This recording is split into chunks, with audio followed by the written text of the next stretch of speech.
ধরনের দোয়া আল্লাহ পছন্দ করেন না এবং এই দোয়াগুলো আল্লাহ তাআলা কবুলও করেন না। এজন্য এই 4 ধরনের দোয়া করা যাবে না। আমরা অনেকে আল্লাহর কাছে দোয়া করি, তবে দোয়া করার পদ্ধতি আমরা অনেকেই জানি না।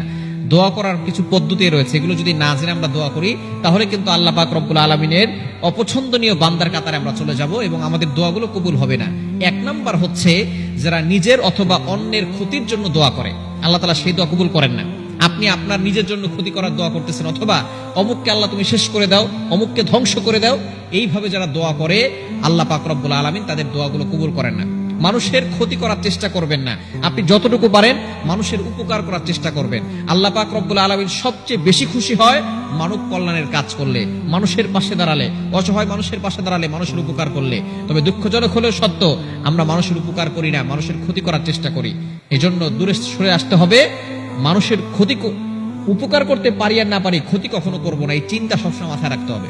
1 নাম্বার হচ্ছে নিজের জন্য অথবা অন্য কারোর জন্য ক্ষতির দোয়া করা, এটা আল্লাহ তাআলা পছন্দ করেন না, কবুলও করেন না। 2 নাম্বার হচ্ছে নিজের মৃত্যুর জন্য আল্লাহর কাছে দোয়া করা। যদি কোনো কারণ ছাড়া, যেমন ধরেন এমনিতেই কোনো একটা কারণে সে কষ্ট পেয়েছে, আল্লাহর কাছে মৃত্যুর জন্য দোয়া করতেছে অথবা অন্যের মৃত্যুর জন্য দোয়া করতেছে, এটা করা ঠিক না। নিজের মৃত্যুর দোয়া কখনো আল্লাহর কাছে করা যাবে না।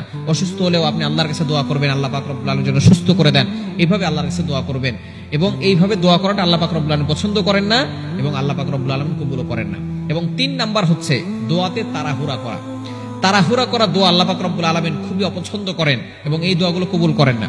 অনেকেই আছে আমাদেরকে বলে, হুজুর দোয়া করতেছে কোনো কাজ হচ্ছে না, অনেকবার দোয়া করতেছি কোনো কাজ হচ্ছে না। মনে রাখবেন, 40 বছর ধরে আপনি গুনাহ করছেন, কোনোদিন কিন্তু আল্লাহ তাআলা গুনার কারণে আপনাকে আযাব দিয়ে ধ্বংস করে দেন নাই, গজব দিয়ে আপনাকে শেষ করে দেয় নাই, সাথে সাথে আল্লাহ তাআলা গজব পাঠান নাই। তো আপনি দোয়া করার সাথে সাথেই কবুল হয়ে যাবে। একটু ধৈর্য ধারণ করতে হবে, ধৈর্যতার সহিত আল্লাহ পাক রব্বুল আলামিনের কাছে দোয়া করতে হবে।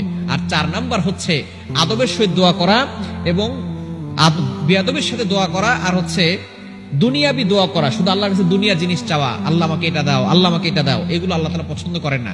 আপনি দুনিয়াও চাইবেন, আখিরাতও চাইবেন। আর হচ্ছে ভদ্রতা, আপনি দোয়ার সময় অলসতামি করতেছেন অথবা দোয়ার সময় এমন কিছু কাজ করতেছেন যেটা আদবের খেলাফ, এইগুলো কাজ যদি করেন আল্লাহ পাক রব্বুল আলামিন অপছন্দ করেন এবং এই দোয়াগুলো আল্লাহ তাআলা কবুল করবেন।